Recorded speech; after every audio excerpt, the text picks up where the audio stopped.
국회 대통령 탄핵소추안 가결로 이제 국민의 시선이 헌법재판소로 향하고 있습니다. 혼란스러운 시국에 기독교계는 더 기도에 힘쓰자고 강조하고 있습니다. 이현지 기자입니다.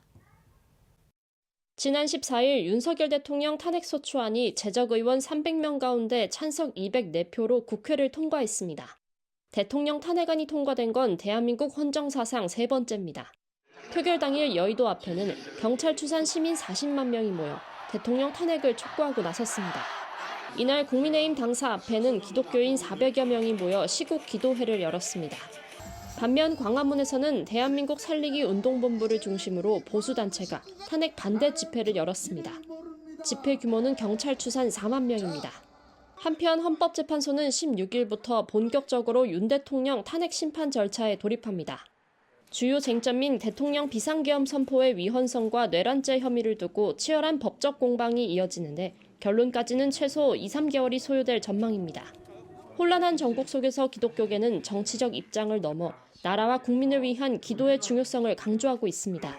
한국기독교교회협의회는 13일 임시실행위원회를 열고 헌정회복 촉구 성명 채택, 소속 교단장 차원의 목회서신 발송, 국회의장 면담 추진 등을 논의했습니다.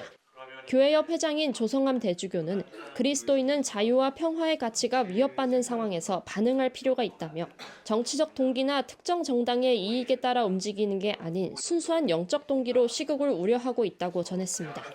기독교계 지도자들은 혼란의 시기, 기도가 갖는 역할과 중요성을 역설했습니다.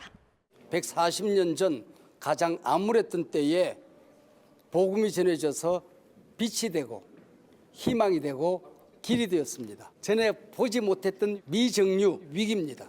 그렇지만은 틀림없이 한국교회는 역사 속에서 위기를 기회로 만들어낼 것입니다.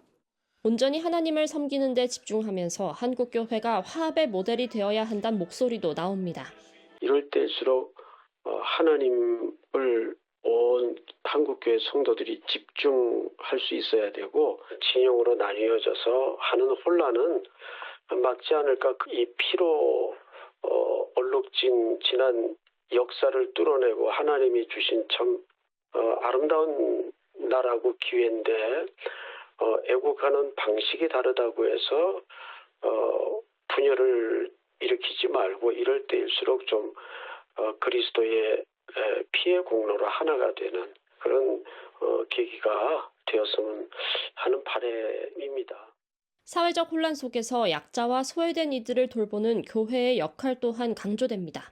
사회적 혼란기에는 반드시 어려움을 겪는 사람들은 대부분 약자들이에요. 소외자가 반드시 더 어렵기 때문에 그들을 돌보고 치유해줘야 되고 안세에는 언제나 하나님의 부흥이 있어요. 그래서 영적 부흥과 교회가 좀 소망을 전달해 줄 수 있으면 참 좋겠다. 비상계엄에서 이어진 탄핵 시국으로 장기화하는 사회적 혼란. 정치적 입장을 넘어 영적 책임을 다하는 기독교계의 기도와 돌봄의 메시지가 주목됩니다. CTS 뉴스 이현지입니다.